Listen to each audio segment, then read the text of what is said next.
Night తీసుకుపోయి first మా ఆయనను కొట్టిరు. మా ఆయనను కొట్టినాక మళ్ళా మా ఆయనను బయట పంపించినాక నన్ను తీసుకుపోయారు.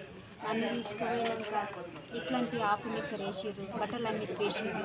ఆపు నిక్కర్ వేసి ఈ కాలు అక్కడ జాపిర్రు, ఈ కాలు అక్కడ జాపిర్రు. ఇక కట్టె ఒకటి పెద్దది పెట్టిర్రు సార్. పెద్దది పెట్టి మళ్ళీ చేతులెంట గట్టేసిర్రు.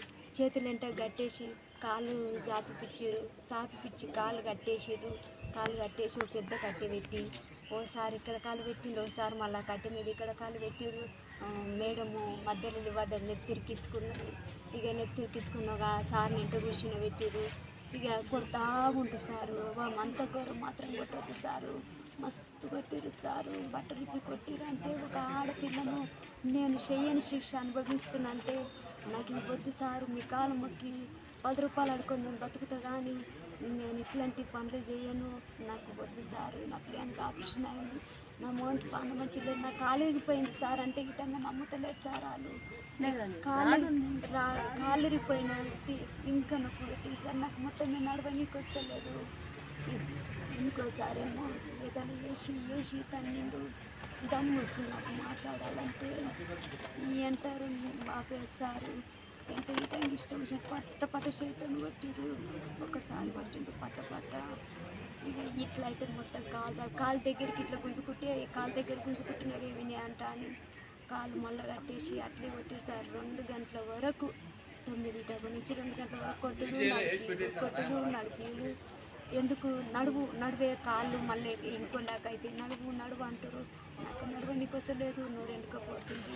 ఏమన్నా కొంచెం నీళ్ళ తడి చేయరంటే కొంచెం నీళ్ళ తడి చేస్తారు, కొడుతురు. నీళ్ళ తడి చేస్తారు, కొడుతురు సారు.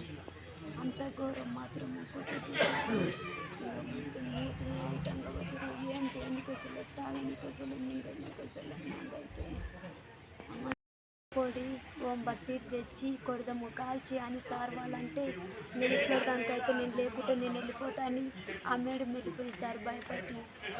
ఎందుకు వెళ్ళిపోతున్నావు, నువ్వు రా జరసేపు రా అని మళ్ళీ ఆ మేడానికి ఫోన్ చేసి ఎందుకు పోయినావంట అని నేను ఉండవు, నువ్వు మీరు అట్లా వేస్తా అంటే నా మేడం వెళ్ళిపోయింది సార్. ఆ మేడం అందరు మొగలు ఉంటారని ఒక్క ఆడపిల్లగా మాత్రం నాకు కొట్టలేదు సార్. ఇది ఎంత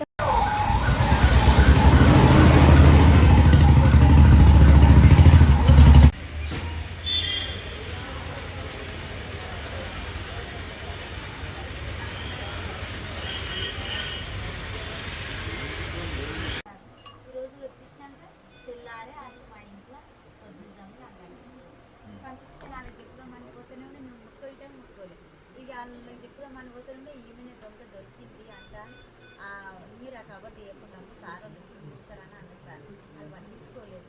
ఆ కబర్ తీసుకుని నన్ను ఇంటికాడ కొట్టిన సార్లోనే కలిసి 2 గంటలకు 2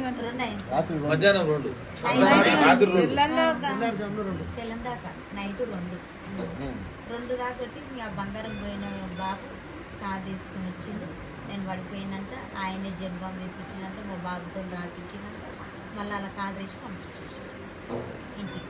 ఎవరైతే కంప్లైంట్ ఉన్నాడో వాళ్ళ కార్ వేసి పంపించేసారు. అంటే డ్రెస్ చేంజ్ చేసుకోమని చెప్పారా, చెడ్డీలు వేయించారని చెప్పారు మీకు? అది మా డాడీ షర్ట్, ఒక షర్ట్ ఉంది లోపల, టీ షర్ట్ ఉంది పైన షర్ట్, ఆ షర్ట్ ఇప్పించి చీరిపించి షర్ట్ వేయించి బయటకు వెళ్ళి షార్ట్ కొనుక్కొచ్చారు. షార్ట్ కొనుక్కొచ్చి వేసి కొట్టారు.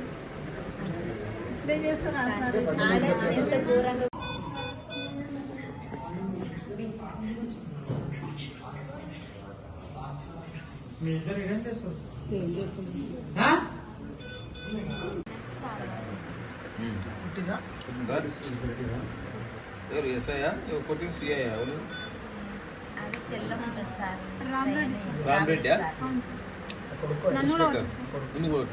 సంతోష్ అని పేరు.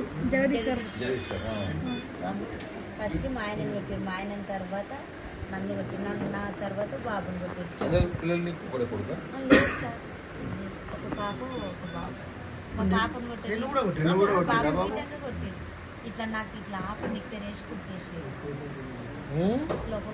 కొంకొచ్చి సార్ కొంకొచ్చి అది వేసి కొట్టిర్రు. నాకు కూడా పాయింట్ ఉండే, అది ఆ పాయింట్ ఇప్పి నువ్వు ఇలాగేసుకొని రాపోరు అన్నారు. సార్ ఆఫీస్ సార్ కొట్టకుండా సార్ అంటే కూడా అట్లే కొట్టారు సార్. ఈ పిల్లగారు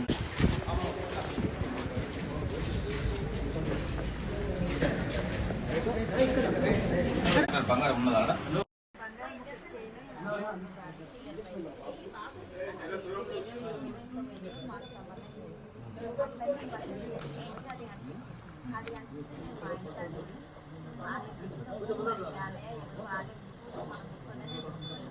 అలా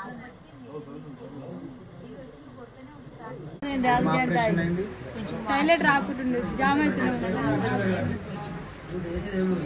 కొట్టకుండా అట్లా పెట్టేసారు ఆ బాత్రూమ్.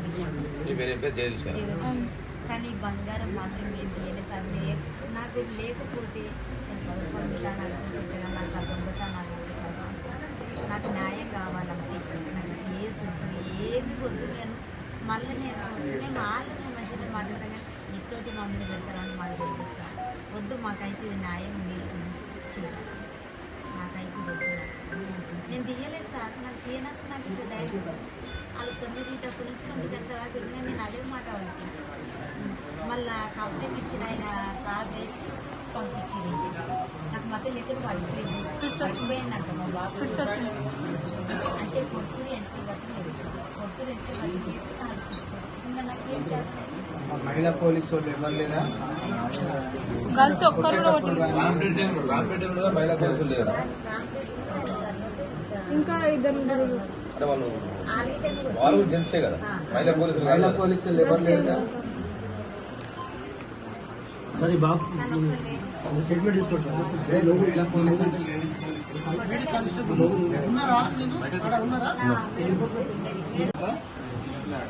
ఎట్లుందో మా ఆరోగ్యం?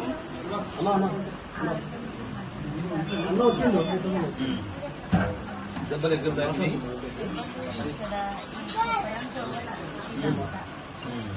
చెప్పరాని చెల్లదాన్ని బట్టలు ఆరేసింది. బట్టలు ఆరేసి ఆనుకూల గంటలు పండించి పోయినా మా ఇల్లు పాల్పడ్డది సార్. నా ఇంట్లో పోలేదు. నా ఇంట్లో అంటే ఇంకా ఆడపిల్లకి ఏం కాబట్టి సార్ మా పాల్గొన్న ఇంటికి ఆడపెట్టింది. నేను బట్టలు నీకు పోతుంటే అది కనిపించింది. ఏమో కనిపిస్తుంది కానీ ఇప్పుడు వెళ్ళిపోతుంది. దొంగతనం చేయలేదు. బట్టలు దీనికి వస్తే కనిపించింది. మీకు చెప్పుదామని ఇచ్చే వస్తుంటే మీరు నన్ను పట్టుకోలేదు. సారలు సారలు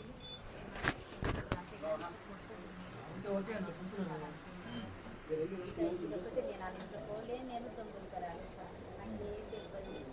నా పిల్లలతో నాకు తెలియదు సార్. ఇప్పుడు తర్వాత పోలీస్ స్టేషన్ ఇచ్చారా నేను మళ్ళీ పోలీస్ స్టేషన్కి దొరకలేదు సార్. ఎన్నడు దొంగపోయారు? ఏ వారం? మంగళవారం ఇది అయినాక ఎన్ని రోజులు కూర్చుకోపోయారా?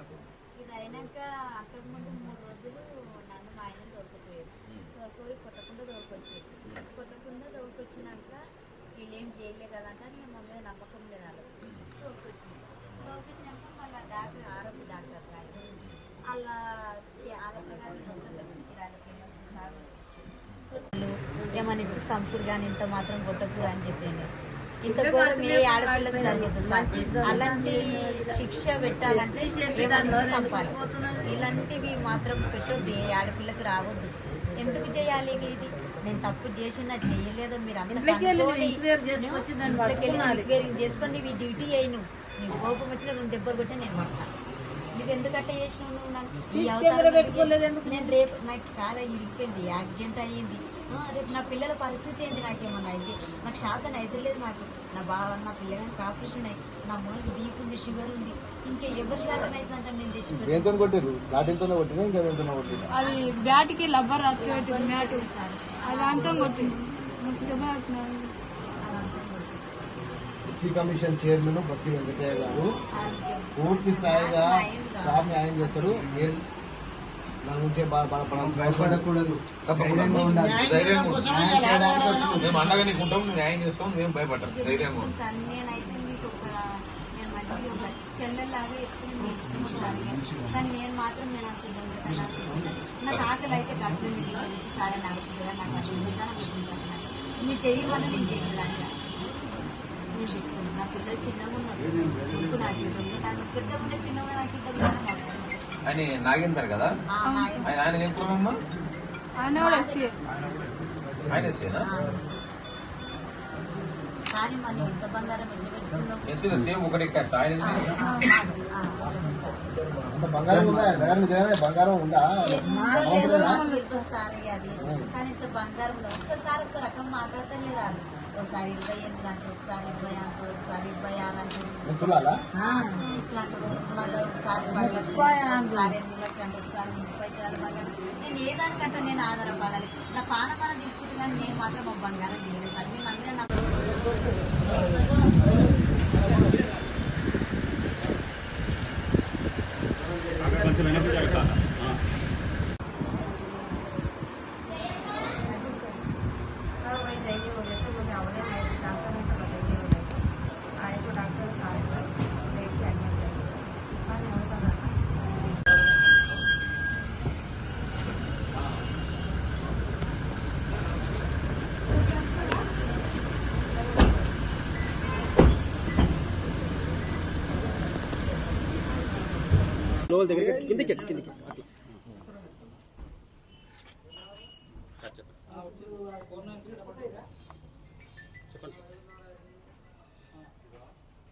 దళిత మహిళపై పోలీసుల దాడి చాలా బాధాకరం. దీన్ని ప్రజాస్వామ్యవాదులు మేధావులు కూడా అందరూ కూడా తీవ్రంగా ఖండించాల్సిన అవసరం ఉన్నది. ఒక దొంగతనం కేసులో మహిళను పిలిపించి పోలీస్ స్టేషన్కు మరి తగిన విచారణ చేయకుండా మరి ఆ మహిళను బట్టలు ఊడదీసి అతి కిరాతకంగా కొట్టడం అంటే ఇది సభ్య సమాజం అంతా కూడా తలదించుకున్నటువంటి పరిస్థితి. మరి భారత రాజ్యాంగం ప్రకారం ప్రతి వ్యక్తికి కూడా ప్రాథమిక హక్కులు ఉంటాయి. ఆ హక్కును భంగం కలిగించేటువంటి అధికారము ఈ పోలీస్ శాఖ ఎవరిచ్చిండ్రు? మహిళను పిలిపించి విచారణ చేయాల్సిందే, దాన్ని కాదనడం లేదు. కానీ మరి చట్టాన్ని చేతిలో తీసుకొని వాళ్ళ ఇష్టం ఉన్నట్టు ప్రవర్తించి బట్టలు ఇప్పించి మరి షాట్ వేసి ఆమెను కొట్టడం అంటే ఇది మాత్రం ఈ మధ్యలో జరిగిన సంఘటనలో ఎక్కడ కూడా నేను చూడలేదు. ఇది చాలా దుర్మార్గమైన చర్య. ఇటువంటి చర్యలు మరి ఎక్కడ పునరావృతం అయితే మరి పరిస్థితులు మాత్రం తీవ్రంగా ఉంటాయి. నిన్ను దళిత మహిళ విషయం జరిగినటువంటి విషయాన్ని మరి స్థానిక ఎమ్మెల్యే గారి దృష్టి తీసుకుపోతా, మరి గౌరవ ముఖ్యమంత్రి గారి దృష్టి తీసుకుపోయి మరి దోషులను కఠినంగా శిక్షించేంత వరకు ఎస్సీ ఎస్టీ కమిషన్ మరి దళితమైనటువంటి మన సుందమ్మకు అండగా ఉంటుందని చెప్పి నేను సందర్భంగా తెలియజేస్తా ఉన్నాను. మరి ఇక్కడి నుంచే నేను పోలీస్ శాఖ వారిని ఎస్పీ గారిని నేను ఆదేశిస్తున్నా, మీరు 24 గంటల లోపట అదేదైతే రామరెడ్డి ఇన్స్పెక్టర్ ఏదైతే ఈ విధంగా ప్రవర్తించిండో ఆయనను సస్పెండ్ చేయడమే కాదు, ప్రభుత్వ ఉద్యోగం నుంచి రిమూవల్ చేసి ఎస్సీ ఎస్టీ యాక్టు అతనిపై కేసు పెట్టి మరి కఠినంగా శిక్షించాలని చెప్పి నేను డిమాండ్ చేస్తూ ఉన్నా. మరి ఇట్లా చేయకపోతే, ఇటువంటి దుర్మార్గులకు ఇటువంటి శిక్షలు చేయకపోతే రేపు ఇంకా కూడా సమాజంలో జరిగేటువంటి అవకాశం ఉంటుంది కనుక దీన్ని తప్పకుండా కఠినంగా శిక్షించాలని చెప్పి నేను కోరుతూ ఉన్నా. మరి దళిత సంఘాలన్నీ కూడా ప్రజాస్వామ్యవాదులు కానీ మరి అందరూ కూడా దీన్ని ఖండించాలి. మరి రేవంత్ రెడ్డి ముఖ్యమంత్రి అయిన తర్వాత మరి ప్రజాపాలన ప్రజలకు సౌకర్యంగా ఫ్రెండ్లీ పోలీసింగ్ అని ఇలా ప్రజల దగ్గర తీసుకుపోయేటువంటి ప్రయత్నం గౌరవ ముఖ్యమంత్రి గారు చేస్తూ ఉన్నారు. మరి ముఖ్యమంత్రి గారికి కూడా చెడ్డపేరు వచ్చే విధంగా పోలీసు ఈ విధంగా ప్రవర్తించడం ఇది చాలా బాధాకరం, ఇది దారుణం. దీన్ని మాత్రం అందరూ కూడా ఖండించాలని చెప్పి నేను కోరుతూ ఉన్నా. గౌరవ ముఖ్యమంత్రి గారు లేరు కనుక వారికి ఎట్లన్నా మాకున్న ఛానల్ ద్వారా ముఖ్యమంత్రి గారు తీసుకుపోయి మరి జిల్లా మంత్రి తీసుకుపోయి మరి గౌరవ ఎమ్మెల్యే గారితో డిస్కస్ చేసినాం. ఇప్పుడు మరి గౌరవ ఎంపీ గారు కూడా మాట్లాడడం జరిగింది. ఈ విషయంలో రాంగరంగ అందరితో మాట్లాడినాం. మరి పోలీస్ శాఖ అంటున్నారు వాళ్ళు ఇంకా ఇన్వెస్టిగేషన్ చేస్తామంటున్నారు. ఇన్వెస్టిగేషన్ అంతా అర్థమవుతుంది, మాకు కళ్ళకు కట్టేది అర్థమవుతుంది. చిన్న పసిపిల్లవాడు కూడా పిల్లగాడు కూడా చెప్తున్నారు ఆమె కొడుకు నా ముందే మా అమ్మను బట్టలు కూడా తీసి షాడు కొనుక్కొచ్చి ఇలా మా కొట్టిండ్రు, ఇలా ఇంకా కారపొడి కొట్టి కొడతామంటే మా అమ్మ పిడిసాట్లా కాలేదు కానీ కారపొడి పోసి కూడా ఇలా మరమంగాలపై పోసి కూడా కొట్టేటువంటి ప్రయత్నం చేశారంటే ఇది ప్రజాస్వామ్యమా కాదా? ఇది సీక్రెట్ రాజ్యమా? ఏంది పోలీసు రాజ్యం ఇది? దీని అంతా కూడా మేము ఖండిస్తూ ఉన్నాం. తప్పకుండా దోషులకు ఏది ఏమైనా ఎంతటి వారైనా శిక్ష తప్పని చెప్పి కూడా ఈ సందర్భంగా మేము హెచ్చరిక చేస్తా ఉన్నాం.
ఇద్దరు మేడమ్స్ మధ్యలో ఉంటాయి.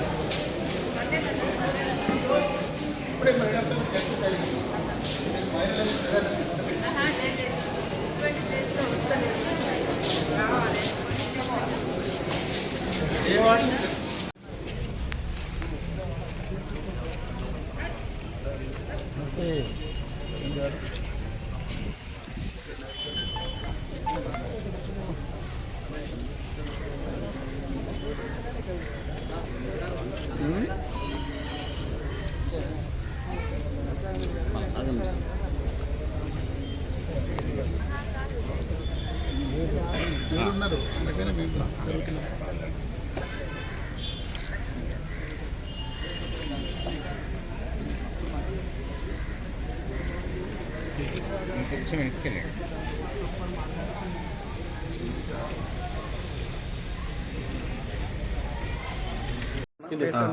ఈరోజు దళిత మహిళకు జరిగిన అవమానం సభ్య సమాజం తలదించుకునే విధంగా వాళ్ళు వ్యవహరించిన తీరు ఇది పోలీస్ డిపార్ట్మెంట్కు మాయను మచ్చ లాంటిది.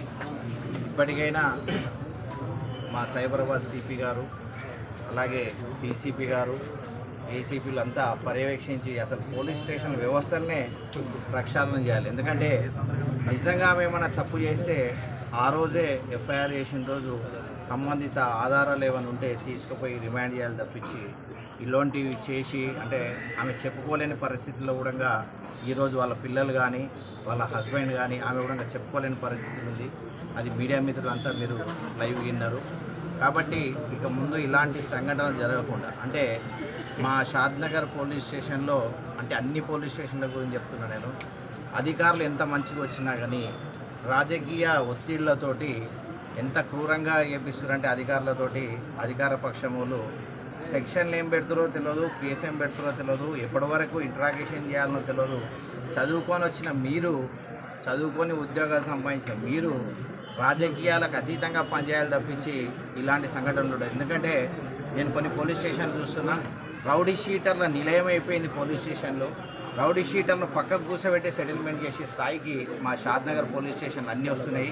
ఎందుకంటే నేను ఎందుకు ఇంత గట్టిగా చెప్తున్నంటే మా దగ్గర అంటే నందిగాం పోలీస్ స్టేషన్ తీసుకోండి, ఒక్క రౌడీ షీటర్ 5-6 మంది ఉంటే రోజు పోయి పోలీస్ స్టేషన్లో ఉంటుంది. అంటే సమాజం ఎక్కడ పోతుంది అంటే ఈరోజు అసెంబ్లీలో చూసిరు, మీరు బయట చూసిరు, అఘాయిత్యాలు చూస్తున్నారు, రోజుకొక మర్డర్ చూస్తున్నారు, రోజుకొక అఘాయిత్యం చూస్తున్నారు. ఇవన్నీ పోలీస్ వ్యవస్థ వైఫల్యం అంటే నేను ఖచ్చితంగా రాజకీయ నాయకుల వైఫల్యం. ఎందుకంటే ప్రెషర్కు వాళ్ళకు ప్రెషర్ పెడుతున్నారు, ఆ ప్రెషర్ పెట్టి ఆ ప్రెషర్లో నువ్వు ఇక్కడ తెచ్చుకున్నాం మేము, నువ్వు ఉంటావా పనిచేస్తావా లేదా అనే విధంగా వాళ్ళ మీద ప్రెషర్ పెడుతున్నారు. అధికారులు అయితే చదువుకొని వచ్చారు, మీరు ఈడ కాకుండా ఇంకొక దగ్గర జాబ్ చేస్తారు, కానీ రాజకీయ ఒత్తిళ్లకు తలొగ్గకండి, మీరు ఖచ్చితంగా న్యాయం చేయాలని అని చెప్పి మీడియా ముఖంగా అంటే మా పార్టీ తరఫున అందరూ వచ్చిర్రు, ఇక్కడ వచ్చి చూసిర్రు. అంటే ఇలాంటి సంఘటనలు ఎక్కడ జరిగినా కానీ బీఆర్ఎస్ పార్టీ అండగా ఉంటుందని చెప్పి మరొకసారి తెలుపుతాం. హోంమంత్రి గారు, మాజీ హోంమంత్రి గారు, మాజీ విద్యాశాఖ మంత్రి గారు, సీనియర్ రాజకీయ నాయకులు మేడం సబితా ఇంద్రారెడ్డి గారు వివరంగా ఈ విషయం చెప్పడం జరిగింది. ఆ మేడం మనసులో ఏముందో నేను అర్థం చేసుకున్నాను. ఎందుకంటే ఆమె చెప్తుంటేనే వినడం కష్టంగా ఉంది. ఆమె చెప్తున్నప్పుడు ఆ మాటలు వినడం కూడా కష్టంగా ఉందంటే ఒక మహిళగా ఇంకా ఇవన్నీ ప్రెస్ ముందర చెప్పాలంటే కూడా కష్టమవుతుంది. కానీ ఇక్కడ విషయం ఏంటంటే ఈ రాష్ట్రంలో హోంమంత్రి లేడు. హోంమంత్రి, ముఖ్యమంత్రి ఒకటే వ్యక్తి. ఆ వ్యక్తి వీళ్ళందరికీ అభయం ఇస్తున్నాడు కాబట్టే ఈరోజు ఇవన్నీ దారుణాలు జరుగుతున్నాయి అనేది ఈరోజు తెలంగాణ సమాజం గుర్తించాలి. అసెంబ్లీ సాక్షిగా ఇద్దరు మహిళా ఎమ్మెల్యేలు ఘోరంగా ముఖ్యమంత్రి తన నోటితోనే, అసెంబ్లీ సాక్షిగా నోటితోనే ప్రజలందరూ చూస్తుండగానే వాళ్ళను కించపరిచే విధంగా మాట్లాడింది. దాని మీద ఎవ్వరి మీద కూడా ఇంతవరకు యాక్షన్ లేదు. రాష్ట్ర వ్యాప్తంగా ఆందోళనలు జరుగుతున్నా కూడా ముఖ్యమంత్రి గారి నుంచి ఒక్క విషయంలో, ఈ విషయంలో స్పందన లేదు. అది ధైర్యం చేసుకొని ఆ ముఖ్యమంత్రిని ఆ అండను చూసుకొని దానం నాగేందర్ గారు మాతృమూర్తులందరినీ కూడా అవమానించే విధంగా నీ అమ్మ తోలు తీస్తా కొడుక అంటే ఎవరినండి నువ్వు అంటున్నది? ఎవరి ధైర్యం చూసుకొని అంటున్నావు?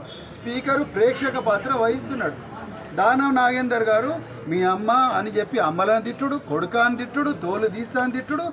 అసెంబ్లీ సాక్షిగా ప్రజలందరూ చూస్తుండగా ఒక ఎమ్మెల్యే అంటున్నాడంటే దీనికి ఎక్కడి నుంచి ధైర్యం వస్తున్నది?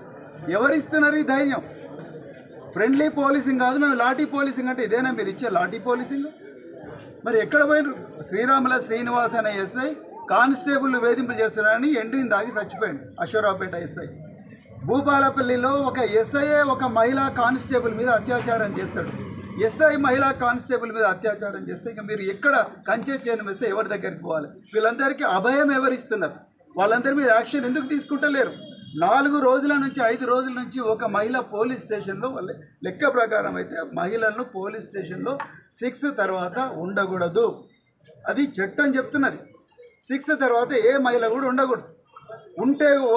ఉండకూడదు. పొద్దుటిపూట వాళ్ళని ఇంట్రాగేట్ చేసేటప్పుడు కూడా కంపల్సరీ మహిళా ఆఫీసర్లే ఇంట్రాగేట్ చేయాలని చెప్పేసి ఆనాటి ఐపీసీ చెప్తుంది. ఇప్పుడు కొత్తగా వచ్చిన బిఎన్ఎస్ఎస్ కూడా అదే చెప్తున్నది. మరి ఎక్కడ పోయిండ్రు సూపర్వైజరీ ఆఫీసర్లు? ఎక్కడ పోయిండ్రు డిఎస్పీలు? ఎక్కడ పోయిండ్రు డీసీపీలు? ఎక్కడ పోయిండ్రు అడిషనల్ కమిషనర్లు? వీళ్ళు ఎందుకు ఎవరు మాట్లాడతలేరు? మరి అదే 2,400, 5,000 కోట్లు, 6,000 కోట్ల కుంభకోణాలు చేసిన వాళ్ళని తీసుకొచ్చి ఇట్లా ఇంట్రాగేట్ చేస్తారా? అసలు ఒక్క దెబ్బ కూడా కనిపించకుండా రాత్రింబవళ్ళు ఆమెను ఇంట్రాగేట్ చేసిందని ఆమె చాలా క్లియర్గా చెప్తాను. ఒక మహిళకు అబద్ధం చెప్పాల్సిన అవసరం ఏముంటుంది? కొడుకు కూడా అదే చెప్తా ఉన్నాడు. భర్తను కూడా కొట్టిండు. అంటే ఇంత ఘోరం ఉంటే మరి ఎట్లా? ఆనాడు కేసీఆర్ గారు ఇలాంటిది ఇప్పుడు మేడం చెప్పినట్టుగా ఈ మరియమ్మ కేసులో అయితే 2-3 నెలలు మొత్తం సమరీ చేసి వాళ్ళని డిస్మిస్ చేసిండ్రు. ఇవాళ వీళ్ళని ఏం చేసిండ్రండి? అటాచ్ చేసిండ్రు. అటాచ్ అంటే వాళ్ళను మళ్ళీ ముఖ్యమంత్రి గారి అభయం ఉంది కాబట్టి వీళ్ళని ఏం చేసినాడు వస్తే 4 రోజులు వీళ్ళు ఏం ఏమైనా వెళ్లి పెడతారు, దాని తర్వాత బంద్ చేస్తారు, వీళ్ళకి ఎవరు లేరని. దానివల్లనే ఇవన్నీ జరుగుతున్నాయి. మరి ఎందుకు ముఖ్యమంత్రి గారు అసెంబ్లీలో మరి సబితా ఇంద్రారెడ్డి గారికి, సునీత లక్ష్మారెడ్డి గారికి ఎందుకు అప్పని చెప్తలేడు ముఖ్యమంత్రి? ఆ ధైర్యం చూసుకొని దానం నాగేందర్ అడ్డంగా మాట్లాడుతూ ఉన్నాడు. తల్లులను కూడా తిడతా ఉన్నాడు. తెలంగాణ తల్లి ఇజ్జత్ తీస్తున్నది కాంగ్రెస్ పార్టీ. అలా మహిళా వ్యతిరేక పార్టీ ఏదైనా ఉందంటే అది కాంగ్రెస్ పార్టీ. అందుకొరకే ఇవాళ ఇన్ని దారుణాలు జరుగుతూ ఉన్నాయి. ఇదేదో యాదృచ్ఛికంగా జరిగిన సంఘటన కాదు. సిస్టమేటిక్గా ఒక వ్యక్తి మమ్మల్ని చూసుకుంటాడు, మమ్మల్ని రక్షిస్తాడు అన్న అభయంతోనే ఈరోజు పోలీస్ ఆఫీసర్లు ఇంత బరితెగించి మరి ఉద్యోగం చేస్తారు. ఆ అమ్మాయి అంత నొప్పి ఉన్నా కూడా ఇంటికి పోయి మరుసటి రోజు వచ్చి నమస్తే సార్ అంటే కూడా రొమ్ముల మీద తన్నిండు ఆ రామరెడ్డి సీఏ అని అంటున్నారంటే మీరు అర్థం చేసుకోండి ఎంత పొగరు పోలీసు వాళ్ళకి వచ్చింది. ఎక్కడి నుంచి వచ్చింది? ఎవరిస్తున్నారు? ఆ రోజు బడాబడ్ యాక్షన్ తీసుకుంటే మరి భూపాలపల్లిలో యాక్షన్ తీసుకుంటే, లేకపోతే అశ్వరావుపేటలో వాళ్ళ మీద పోలీస్ ఆఫీసులు యాక్షన్ తీసుకుంటే ఇవన్నీ జరిగేటివా?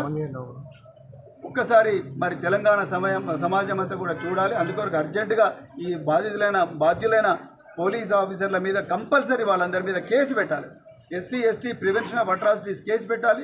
అదేవిధంగా దీని మీద మేమందరం కూడా మా నాయకులు కేసీఆర్ గారు, కేటీఆర్ గారు ఆదేశాల మేరకు ఇది కేవలం ఇక్కడితో తప్పకుండా మేము state human rights commission, national commission for women, అదేవిధంగా నేషనల్ హ్యూమన్ రైట్స్ కమిషన్ కూడా తప్పకుండా దీని మీద కంప్లైంట్ చేస్తాం.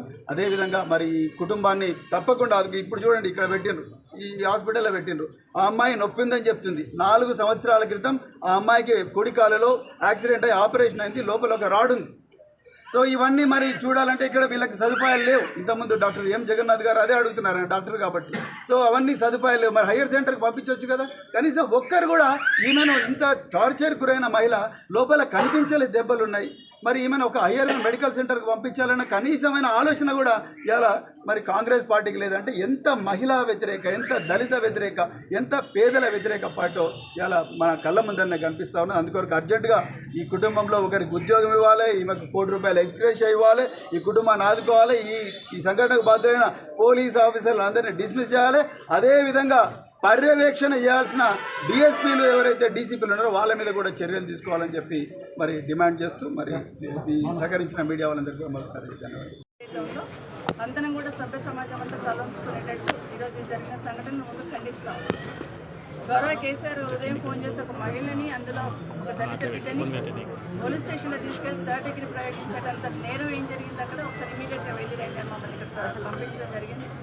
ఆడబిడ్డను కనుక్కుంటా ఉంటే సంబంధం లేని విషయంలో స్టేషన్ తీసుకురావడమే కాకుండా తనతో పాటు తన భర్తను, తన కొడుకు మీద కూడా పోలీస్ డిపార్ట్మెంట్ వాళ్ళు లాఠీ చార్జ్ కొట్టడం జరిగింది, కొడుకుని కూడా కొట్టడం జరిగింది. అదేవిధంగా వాళ్ళ హస్బెండ్ని కొట్టడం జరిగింది. తననైతే అవమానకరంగా, తను చెప్పలేని పరిస్థితులు చెప్తా ఉన్న పరిస్థితులలో అవమానకరంగా పేపర్లో కూడా ఈరోజు రాశారు.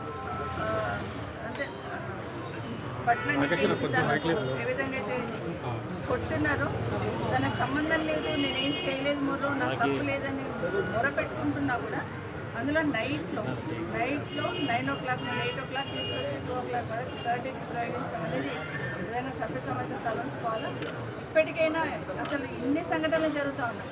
గతంలో ఇది చూస్తూ వస్తూ ఉన్నప్పుడు గతంలో కూడా జరిగిన సంఘటన ఒకసారి మెమరీ వేసుకుంటూ ఉంటే ఈరోజు జరిగిన సంఘటన, గతంలో జరిగిన సంఘటన ఒకసారి మెమరీ వేసుకుంటే ఈరోజు కనీసం తనకు ధైర్యం చెప్పేవాళ్ళు ఎవరు లేదు. ఎప్పుడో వెనస్డే పంపించేస్తే దెబ్బలకు తాళలేక, నొప్పులకు తాళలేక తను ఇప్పుడు హాస్పిటల్ వచ్చిన సందర్భం మనం చూస్తున్నాం. సంఘటన జరిగిందని నాకు అర్థమైంది ఏంటంటే, వెనస్డే ఇన్సిడెంట్ జరిగితే అసెంబ్లీ జరుగుతుంది కాబట్టి గోప్యంగా ఉంచి ఇమీడియట్గా ఇప్పుడు ఏమైంది అని గాలికి వదిలేసినట్టు సందర్భం కనిపిస్తూ ఉంది. ఇమీడియట్గా అతని మీద యాక్షన్, ఎవరైతే ఇన్స్పెక్టర్ ఉన్నారో వాళ్ళ మీద యాక్షన్ తీసుకోవాల్సింది పోయి అటాచ్ చేసినట్టు దాన్ని చెప్తున్నా. తనతో పాటు ఎస్ఐతో పాటు ఇంకా 4 కానిస్టేబుల్ అక్కడ ఉన్నారు, వాళ్ళందరూ కలిసి నా మీద దాడి చేస్తున్నారని చెప్తున్నప్పుడు అందరి మీద యాక్షన్ తీసుకోవాల్సిందే ఊరికి అటాచ్ చేసినట్టు, అంటే కంటితో చర్య అటాచ్ చేసినట్టు. రెండో విషయం ఏం గమనిస్తున్నామంటే ఏసీపీ గారు ఎంక్వైరీ చేయడానికి ఎంత టైం పడుతుంది ఎంక్వైరీ చేయడానికి? ఎంక్వైరీకి ఆదేశించున్నాము, రిపోర్ట్ వచ్చినాక యాక్షన్ తీసుకుంటామంట. ప్రత్యక్షంగా తను చెప్తున్నప్పుడు తనతో పాటు వాళ్ళ అబ్బాయి కూడా, చిన్న అబ్బాయి కూడా చెప్తున్నప్పుడు బాలవాకు బ్రహ్మవాకు అంటారు చెప్తున్న సందర్భంలో ఇంకా ఎంక్వైరీ చేస్తామని ఏదైతే మభ్యపెట్టే ప్రయత్నం చేస్తున్నారో ఇది 100% ఈ ప్రభుత్వము నిజంగానే మొన్న కూడా చెప్పాను అసెంబ్లీలో, ఈ ప్రభుత్వం వైఫల్యం. లా అండ్ ఆర్డర్ మెయింటైన్ చేయాలని ఆలోచన ఉండదు.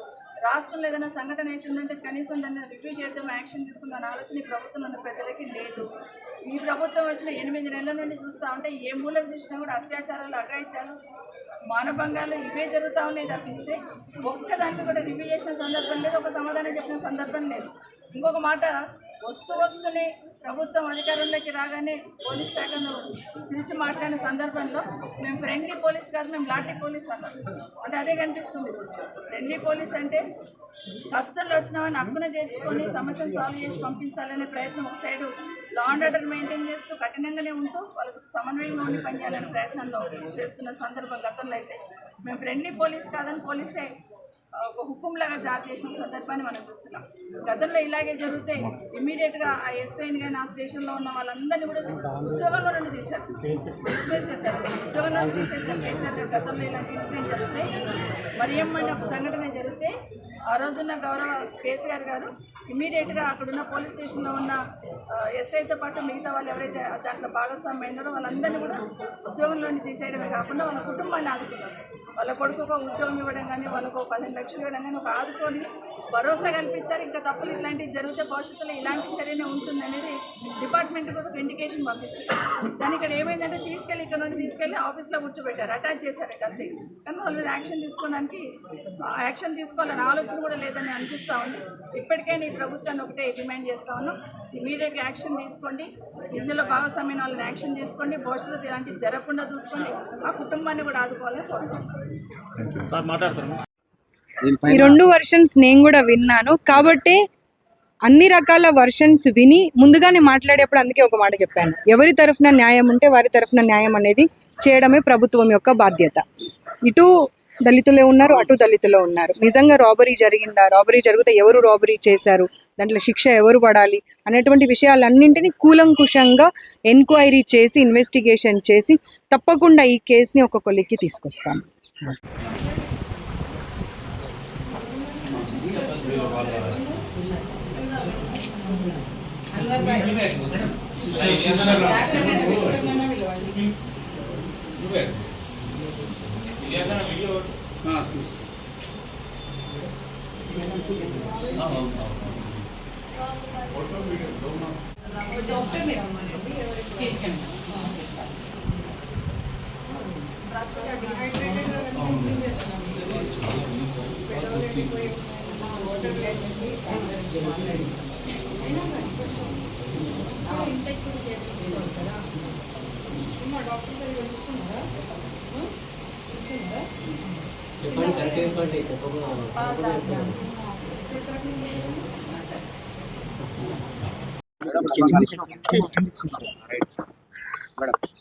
నిన్న రాత్రి విషయం తెలియగానే ఇమీడియట్గా అప్పటికప్పుడు సిపి గారికి మేము లెటర్ రాయడం జరిగింది, నోట్ పంపించడం జరిగింది. అసలు విషయం జరిగిందేంటి, దళిత మహిళని మగవాళ్ళు తీసుకెళ్ళి కొట్టడం అనేటువంటి విషయము సరి అయినది కాదు. ఎందుకంటే ఈ ప్రభుత్వము మహిళల పక్షపాతి, మహిళల సంరక్షణ అనేది ధ్యేయంతో ముందుకెళ్తున్నటువంటి ప్రభుత్వం ఇది. ముఖ్యమంత్రి గారు మొదటి నుండి కూడా చెప్తూ వస్తున్నారు మహిళలు ఎవ్వరికీ కూడా అన్యాయం జరగకూడదని చెప్పి. కాబట్టి ఈరోజు వచ్చి ఆ మహిళను కలవడం జరిగింది, అసలు విషయం ఏంటి అని తెలుసుకోవడం జరిగింది. మీ ముందే ఏసీబీ గారిని కూడా కలవడం జరిగింది. నిజాలు ఏంటి అనేది తప్పకుండా బయటకు తీసుకురావడమే కాకుండా ఆల్రెడీ సిఐ గారితో పాటుగా 5గురిని సస్పెండ్ కూడా చేసినటువంటి విషయం మీ అందరికీ తెలుసు. ఎవరి పక్షాన న్యాయం ఉంటే వారికి తప్పకుండా న్యాయం చేస్తామనేటువంటి మాట చెప్పుకుంటూ ఇంకెప్పుడు కూడా ఏ సందర్భంలో కూడా ఈ రాష్ట్రంలో ఏ ఒక్క మహిళ పైన కూడా ఇలాంటిది జరగకుండా చూసేటువంటి బాధ్యతకు తప్పకుండా ప్రభుత్వం కట్టుబడి ఉంది. అంతేకాకుండా ఉమెన్ కమిషన్ కూడా ఎక్కడ కూడా ఏ మహిళకు ఏ ఇబ్బంది కలిగినా కానీ వాళ్ళ వెన్నంటే ఉంటాము. మొన్న కూడా ఒక ప్రోగ్రామ్ చేశాం మేము, అవేర్నెస్ క్యాంప్ అనేది. దాంట్లో కూడా ఒకటే మాట చెప్పాము, మీకు ఎలాంటి ఇబ్బంది ఉన్నా కానీ తప్పకుండా ఉమెన్ కమిషన్ని ఆశ్రయించండి, మేము మీ వెన్నంటే ఉంటాము. మీకు ఏ ఇబ్బంది కలిగినా కానీ ఆ ఇబ్బంది కోసము మీతో పాటు పోరాడడానికి మేము మీ వెంట నిలబడి ఉంటామనేటువంటి మాట చెప్పడం జరిగింది. ఇప్పుడు ఈ దళిత మహిళకు కూడా తప్పకుండా మేము వెన్నంటే ఉంటాము. మేడం, ఈ గోల్డ్ మిస్ అయింది కదా, వాళ్ళ ఫ్యామిలీ కూడా మేము దళితులమే, మాకు కూడా అసలు మేము నష్టపోయినాం, మా గురించి ఎవరు పట్టించుకుంటలేరు, అందరూ ఆమె పక్షాన్నే మాట్లాడుతున్నారు. అంటే ఈ విషయం ఏంటంటే ఇప్పుడు అక్కడ దొంగతనం జరిగింది అనే విషయాన్ని కేసు తీసుకొని ఉంటే ఆ తర్వాత ఇన్వెస్టిగేషన్లో తప్పు ఎవరిది, నిజంగా దొంగతనం జరిగింది అనే విషయం బయటకు వచ్చేది.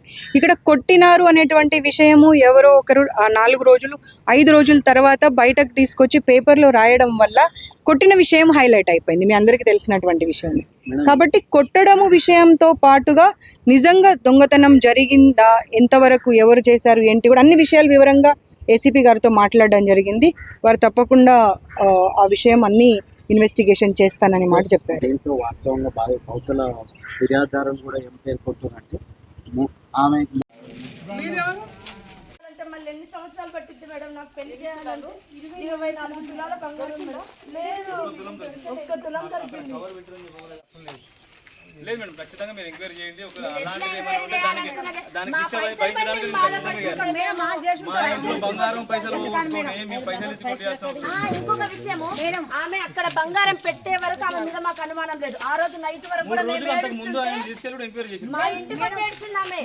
ఇగో ఇదే ఈయన భీమాయ పైసలు ఇల్లు అమ్మిస్తాను పైసలు మేము చేసిస్తామన్నాం. నువ్వు పైన ఉండి దొంగతనం పట్టుకోవాలి, పట్టుకోవాలి కదా. కిట్టి కూడా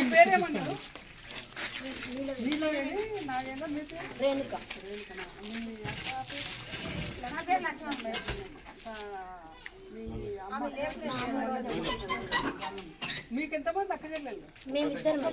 అన్నదమ్ములు? మా అమ్మకి మా నాన్న లేరు.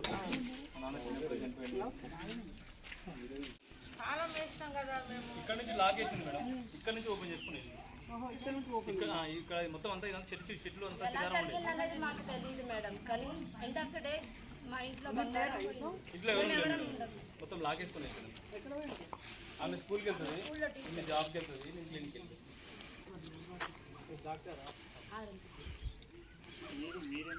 నేను ప్రైవేట్ ఎంప్లాయీ ఎయిర్పోర్ట్లో.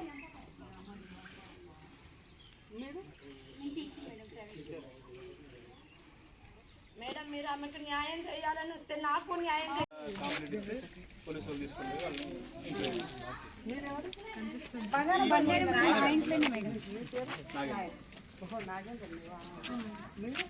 మా వైఫ్ నేను సిస్టర్. నా పెళ్లి కోసమే మేడం మా అన్నయ్య అంత బంగారం దగ్గర పెట్టుకున్నాడు. మేమే 5 మంది ఉంటారు మేడం. పిల్లలు మా అన్నయ్య పిల్లలు, మా అన్నయ్య వదిన, నేను. మీ అమ్మనా? కాదు మా అమ్మ. ఆమె ఈ దొంగతనం చేసిన తర్వాత ఎవరైనా చెప్తారేమోనని మేమే పిలిపించుకున్నాం. మీ అమ్మనా? ఆమె మా అమ్మ. పేషెంట్ మా చెల్లెలు నాగేందర్ మీకు తమ్ముడు అవుతారా? మీరేం పని చేస్తారు?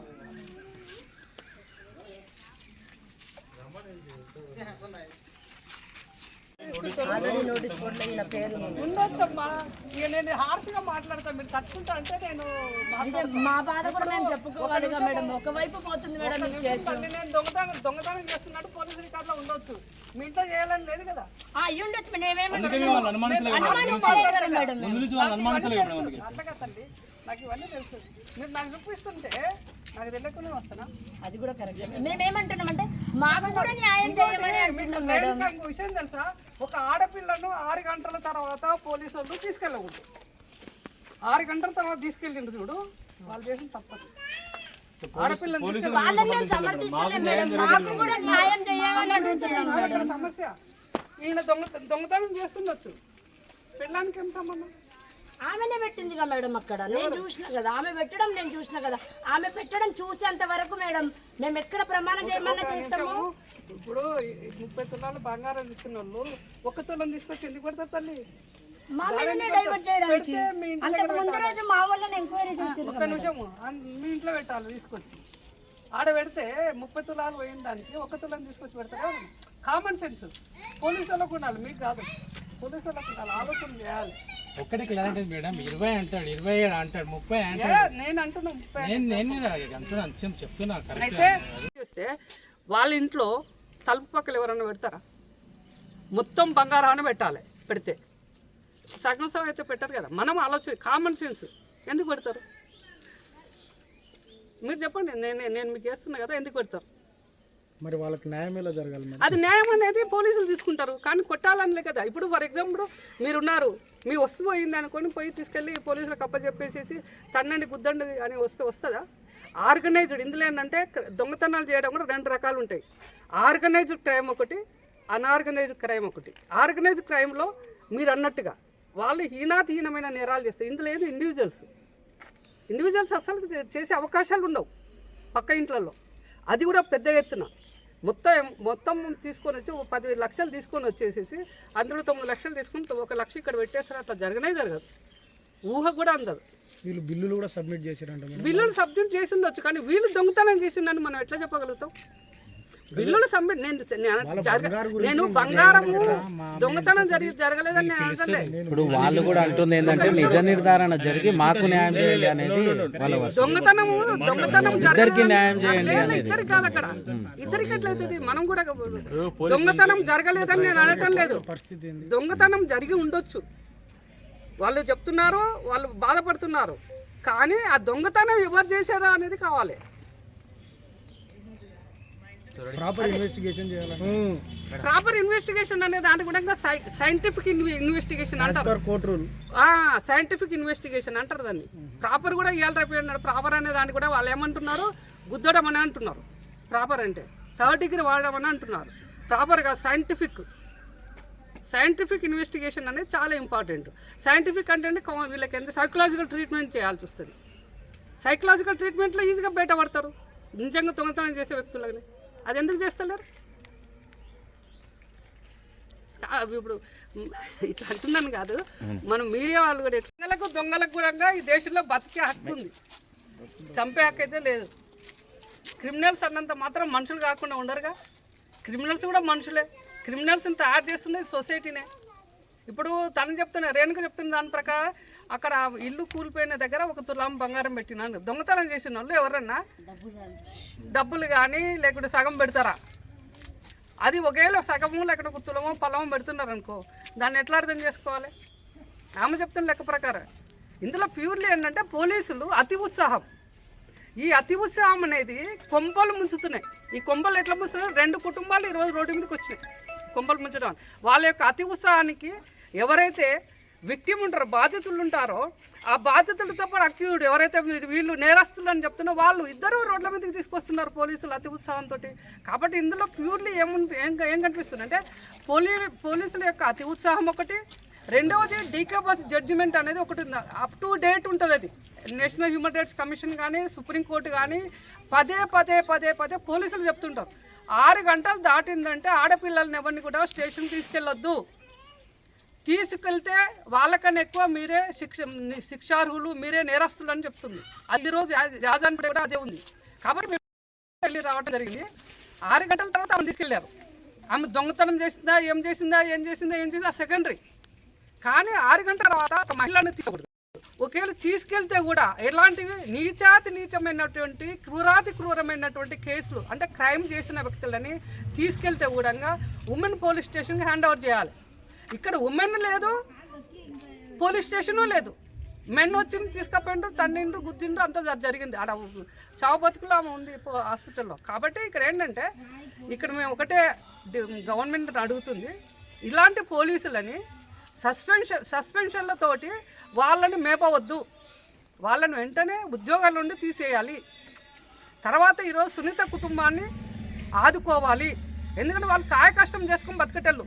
అట్లాంటి వాళ్ళను 30 తుప్పలు పెట్టేసి కొట్టి చేసి కాలు చేసి ఇరుగొడితే వాళ్ళ బతుకులేం కావాలి? ఇక్కడ ఏంటంటే దొంగతనం జరిగిందని వీళ్ళు చెప్తున్నారు. దొంగతనం జరిగినప్పుడు దొంగతనాన్ని ఎట్లా రికవర్ చేయాలి? అసలు నీకు ఏ చట్టంలో కూడా రికవర్ చేయాలని లేదు. ఇక్కడ ఉన్నటువంటి తెలంగాణ పోలీసులు చేస్తున్నది ఏంటంటే రికవరీ పేరుతో ఎవరైతే అలిగేషన్ ఎదుర్కొంటున్నారో వాళ్ళని తీసుకుని తోముతున్నారు. అసలు రికవరీ చేసే సిస్టమే ఏ చట్టంలో లేదు. దొంగతనం చేసినప్పుడు ఇట్లా ప్రాపర్టీ పోయింది అని నువ్వు కోర్టులో చెప్పు, కోర్టు ఇచ్చిన డైరెక్షన్ నువ్వు ఫాలోగా. అసలు ఏ చట్టంలో ఉంది? ఈవెన్ పోలీస్ కోర్టులో కూడా లేదు అది రికవరీ చేయాలని. కాబట్టి ఇది ఒకటి ఏంటంటే ఇల్లీగల్ యాక్టివిటీ, గూండాయిజం. అంటే లైసెన్స్ తీసుకున్నటువంటి పోలీసులు ఒక గుండాగిరిగా చేస్తున్నారు. ఇది పదే నేను కాకుండా నాగర్ కర్నూలులో జరిగింది. అంటే అక్కడ ఏంటంటే పోలీసుల అచేతనం, అక్కడ పోలీసులు యాక్షన్ లేదు అందులో. తర్వాత ఇంకొక మహిళను